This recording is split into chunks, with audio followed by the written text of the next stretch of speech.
வேளாண் நண்பர்கள் அனைவருக்கும் வணக்கம். இன்றைக்கி நம்ம என்ன பார்க்க போகிறோம் அப்படின்னா, லிச்சி எப்படி பயிரிடுறது, அது மூலமாக எப்படி மகசூல் பண்ணுறது, அதுக்கப்புறம் என்னென்ன நோய் தடுப்பு நடைமுறைகள்லாம் நம்ம ஃபாலோ பண்ணணும் அப்படிங்கிறத பற்றி இந்த பதிவில் விளக்கமாக பார்க்கலாம். லிச்சியில் நமக்கு நிறையா ரகங்கள் இருக்குது. சீனா, பாம்பை, கொல்கத்தா, க்ரீன் அப்படிங்கிற நிறையா கன்றுகள் ரகங்கள் தமிழ்நாட்டில் வளரக்கூடியது. இது தமிழ்நாட்டில் பார்த்திங்க அப்படின்னா லிச்சி தமிழ்நாட்டில் வளராது அப்படின்னு பெரும்பாலும் ஒரு கருத்து இருக்குது. ஆனால் நிறையா பக்கம் இதை பயிரிடுறாங்க. கண்டிப்பாக இந்த 4 ரகங்கள் தமிழ்நாட்டோட தட்பவெப்பநிலைக்கு ஏற்றவாறு வளரக்கூடியது. இது நடவு செய்கிறதுக்குண்டான பருவம் பார்த்திங்க அப்படின்னா அக்டோபர்லேருந்து நவம்பர் மாதங்களில் இதை நம்ம நடவு செய்யலாம். இதுக்கு மண் நல்ல வடிகால் வசதியுள்ள செம்மண் நிலங்களாக இருந்தது அப்படின்னா இது நல்ல மகசூல் கொடுக்கும். எப்படி நடவு செய்யணும் அப்படின்னா, இது நடவு செய்கிறதுக்கு முன்னாடி தோட்ட நிலங்களை நல்லா கிளறி உழவு செய்யணும். அதுக்கப்புறம் 7 மீட்டர் இடைவெளியில் குழிகள் எடுக்கணும். அந்த குழிகளில் இயற்கை உரங்களை நிரப்பி இதை ஆற போட்டுறணும். இதை எப்படி இனப்பெருக்கம் செய்கிறாங்க அப்படின்னா, ஒட்டு செடி மூலமாக தான் இதை இனப்பெருக்கம் செய்கிறாங்க. நடவு முறையை பொறுத்து ஒரு ஏக்கருக்கு 200 முதல் 300 மரங்களை நம்ம நடவு செய்ய முடியும். இதை எப்படி விதைக்கணும்னு பார்த்தீங்க அப்படின்னா, 7 மீட்டர் இடைவெளியில் தயார் செய்த குழிகளில் மையப்பகுதியில் தரமான கன்றுகளை தேர்வு செஞ்சு இதை நடலாம். இதுக்கூட நீர் நிர்வாகம் பார்த்திங்க அப்படின்னா, செடிகள் நட்டோட ஒரு தண்ணீரை கொடுக்கணும்.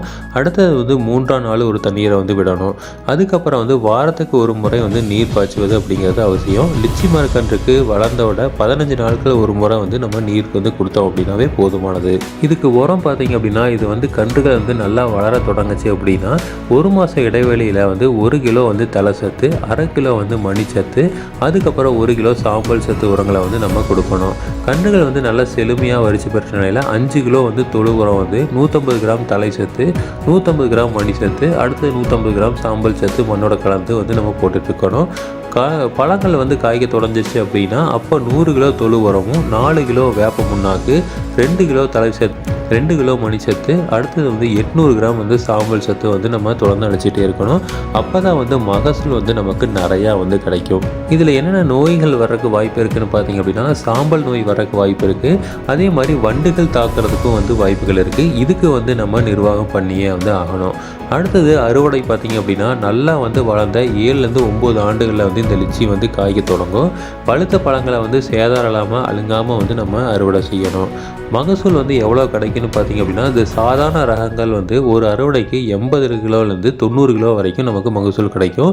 நல்ல ரக கன்றாக இருந்தது அப்படின்னா 100லேருந்து 110 கிலோ வரைக்கும் நமக்கு மகசூல் கிடைக்கும். இதுக்கு ஊடுபயிராக நம்ம மொட்டைக்கோசு, வெங்காயம், உருளைக்கிழங்கு, வெண்டைக்காய் இதெல்லாம் நம்ம ஊடுபயிராக வளர்க்க முடியும். இது நமக்கு நல்ல லாபத்தை கொடுக்கக்கூடிய ஒன்று. ஏன்னா லிச்சி பழம் பார்த்திங்க அப்படின்னா நமக்கு பெரிய பெரிய சூப்பர் மார்க்கெட்லேயும் பெரிய பெரிய மால்லேயும் நிறைய இடத்துல இருக்குது. இது பார்த்திங்க அப்படின்னா கிலோவே நல்ல ரேட்டுக்கு போகுது. அப்படிங்கிறனால நீங்கள் கரெக்டாக சாகுபடி பண்ணிங்க அப்படின்னா நம்ம ஒரு ஏக்கருக்கு 4 லட்சம், 5 லட்சம், 10 லட்ச ரூபா வரைக்கும் நம்மளால் எடுக்க முடியும். இது நம்ம பண்ணுற மேலாண்மையை பொறுத்து நமக்கு அமையும். இதே மாதிரி தகவல்கள் தொடர்ந்து வேணும் அப்படின்னா எங்கள் சேனலை சப்ஸ்கிரைப் பண்ணுங்கள். தேங்க்யூ.